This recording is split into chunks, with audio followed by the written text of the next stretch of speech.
আগের তানজিদ তামিম ও মুমিনুল হকের দৃঢ়তার পর আজ বাকি ব্যাটারদের প্রচেষ্টা। অস্ট্রেলিয়ার বিপক্ষে লড়াইয়ে এগিয়ে গেল বাংলাদেশ, প্রতিপক্ষকে পেছনে ফেলে গড়ল ম্যাচ জয়ের ভিত।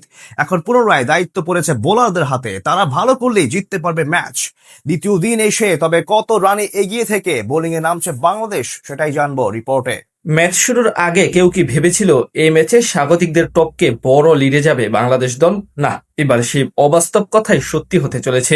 অস্ট্রেলিয়ার বিপক্ষে তাদের মাঠে বড় লিড নিয়ে নিল বাংলাদেশ ক্রিকেট দল। তানজিদ তামিমের সেঞ্চুরির পর তৃতীয় দিনও ব্যাটারদের দারুণ নৈপুণ্যে এখন চালকের আসনে টিম টাইগার্স। 10 উইকেট হারালেও অজিদের বিপক্ষে বিশাল সংগ্রহ পেয়েছে শান্ত বাহিনী, যেখানে ব্যাট হাতে শেষ দিকে ঢাল হয়ে দাঁড়ান মেহেদী হাসান মিরাজ। আগের দিন 6 উইকেট হারিয়ে দিন শেষ করেছিল বাংলাদেশ। ক্রিজে ছিলেন মেহেদী হাসান মিরাজ ও বল হাতে তাণ্ডব চালানো হাসান মাহমুদ। দুজনের ধৈর্যের পরীক্ষায় শক্ত অবস্থানে থেকে দিনের বিরতিতে যায় বাংলাদেশ দল। এরপর আজ ডারউইনের মানারা স্টেডিয়ামে সকালে মেহেদী হাসান মিরাজ এক প্রান্ত থেকে উইকেট বাঁচিয়ে রাখলেও অস্ট্রেলিয়ার বোলারদের সামনে তেমন ভাবে নিজেকে আর শক্ত রাখতে পারেননি হাসান মাহমুদ। দারুণভাবে টেস্ট মেজাজে ব্যাটিং করে জশ হ্যাজেলউডের শিকার বনেন এই ক্রিকেটার। অজি পেসারের বলে ডিফেন্স করতে গিয়ে এলবিডব্লিউর শিকার হন 92 বলে 14 রান করা হাসান মাহমুদ। এদিকে ক্রিজে এসে খানিকটা চালিয়ে খেলার চেষ্টা করেছিলেন তাইজুল ইসলাম। জশ হ্যাজেলউডকে স্কোয়ার লেগ অঞ্চল দিয়ে দারুণ এক শটে ছক্কাও মারেন তিনি, তবে ইনিংস বড় করতে পারেননি।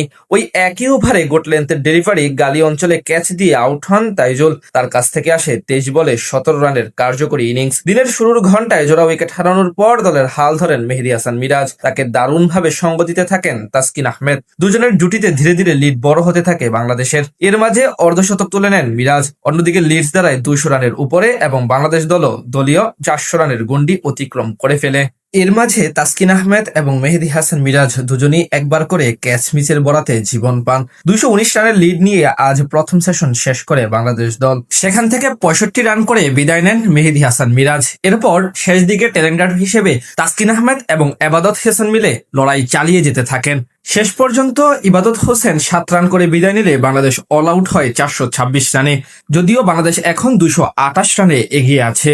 এর আগে অস্ট্রেলিয়ার করা 198 রানের ইনিংসের জবাবে প্রথম দিনের শেষ দিকে ব্যাট করতে নেমে সাদমান ইসলামের উইকেট হারিয়ে দিন পার করেছিল বাংলাদেশ দল। এরপর দ্বিতীয় দিন পুরোটা সময় চলে টাইগার ব্যাটারদের রাজত্ব।